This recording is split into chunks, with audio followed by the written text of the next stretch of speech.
Okay, so today we're going to be relating those shapes that we've been talking about in this chapter to fractions and area, which we've learned in earlier chapters. So we're going to take a look at this shape right here, which we now know is a rectangle. Just move this down.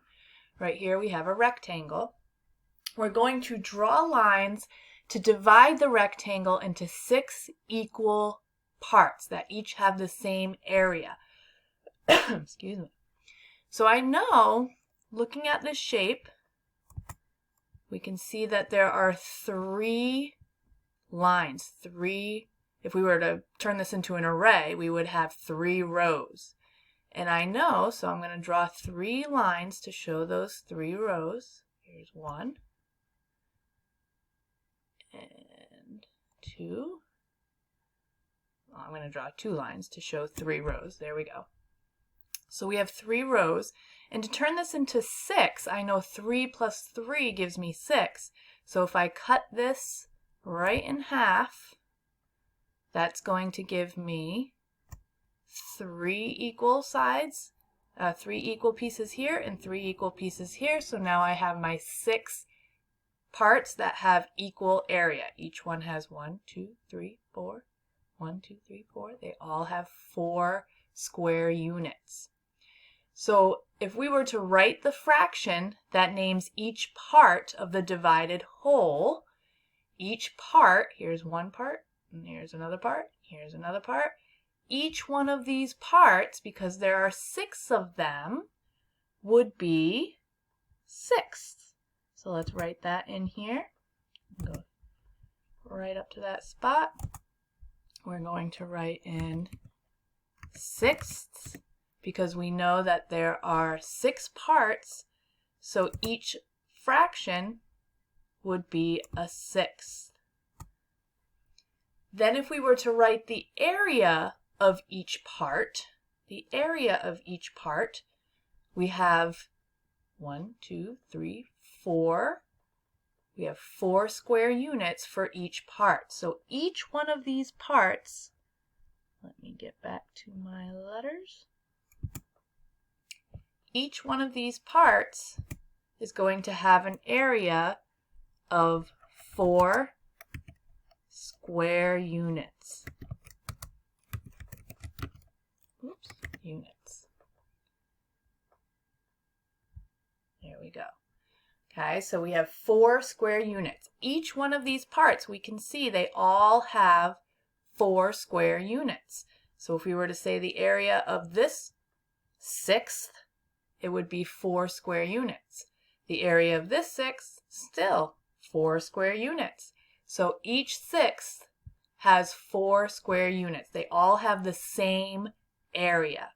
So each part, if we were to say it as its fraction, the part of the whole, each part would be 1/6. 1/6. Let's see if I can write that in. Let's see, we have 1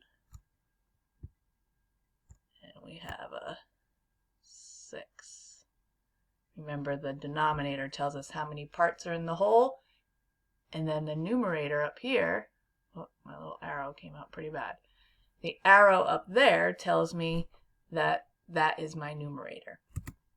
Okay, so looking at this shape, we divided it into 6 equal parts, which are all called 6ths because there are 6 equal parts, and each one of those parts has an area of 4 square units, so they're all equal. So we can say that each part is 1/6 of the whole shape's area.